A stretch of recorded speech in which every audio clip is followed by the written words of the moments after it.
Livonija.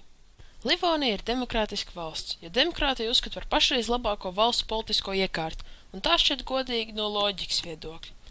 Atšķirībā no vairākuma valstu, Livonija nebūs republika. Tas nozīmē, ka, ja likumdevēja vara ir tautai, tad tauta patiešām balso par katru likumu. Bet kāpēc tad citas valsts ir republikas?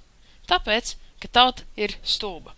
Patiešām, padomājiet, kas notikt, ja nezinīšu baram iedotu varu? Viņi izveidot tīru hausu, un valstī nebūtu kārtības.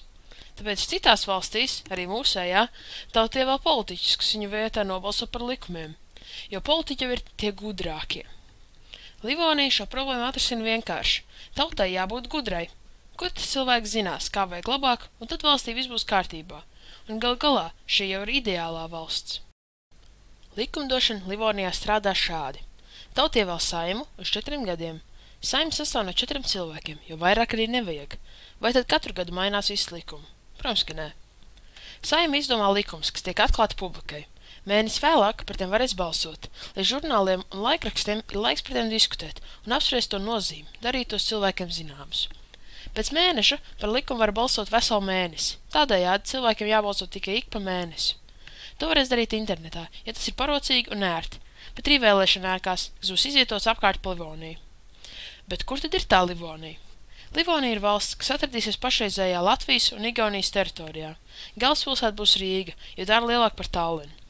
Saima atradīsies Sāremā, jo šī sala ir izolēta no pārējās valsts, līdz ar to nevar notikt liela apvērsuma, un valsts okupācijas gadījumā valdībai būs vairāk laika paglāpties. Kas tad ir Livonijas valdība? Livonijas valdība ir ministru kabinets. Tas sastāv no 10 ministrijām, kurās ir vismaz viens ministrs. Ja ministru prezidents atļauj, tad kāda ministram var būt viens vai vairāk palīgi darbā. Livonijā ir šādas ministrijas. Izglītības, satiksmes, zemkopības, ekonomikas, finanšu, ārlietu, kultūras, tieslietu, veselības, armijas un drošības. Ministru kabineta ministrus izvēlas ministru prezidents, kuru tauta ievēlas 4 gadiem. Ministru prezidents ir arī valsts prezidents, tāpēc viņu var saukt vienkārši ar prezidentu. Ministru kabineta sēdes tiek rādīts tiešraidē internetā.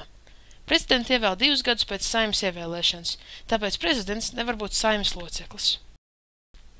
Viens cilvēks var būt vai nu Saimas loceklis, vai nu ministrs, vai nu tiesnesis, bet ne vairāk par vienu. Tiesnešus ievēl ik pa 8 gadiem uz 8 gadiem. Tiesneši ir sadalāmi 3 līmeņos – valsts, rajonu un pilsētu. Problēmas risināšana sākas pilsēttiesās, un tad, ja problēma netiek atrisināta, tā tiek pārcelt pa pakāpēm uz augšu, līdz tā tiek atrisināta. Diemžēl vienmēr jāmaksā nodokļi.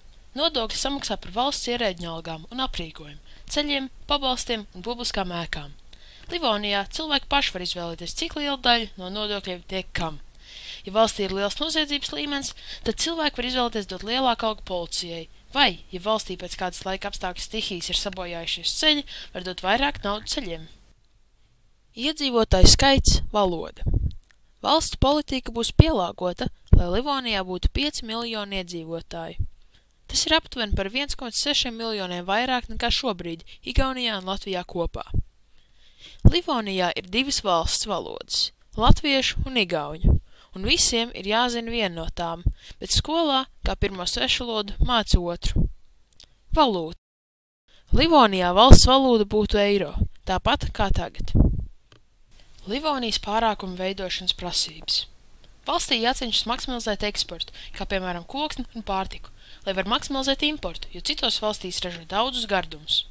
Veikalos jābūt iespēja samaksāt ar telefonu, caur NFC. Visā Livonijā, tāpat kā Tallinā, pie publiskā transporta pieturām ir elektronisks displejs, kas rāda, pēc cik minūtēm būs nākamais transporta līdzeklis ar GPS palīdzību. Kartē transporta līdzekļus varēs arī redzēt internetā. Lielās pilsētās ir šosejas līdz pat centram, lai nav sastrēgumu, un, lai pa pāris minūtēm varētu aizbraukt no dzīvojamiem rajoniem uz pilsētas centru.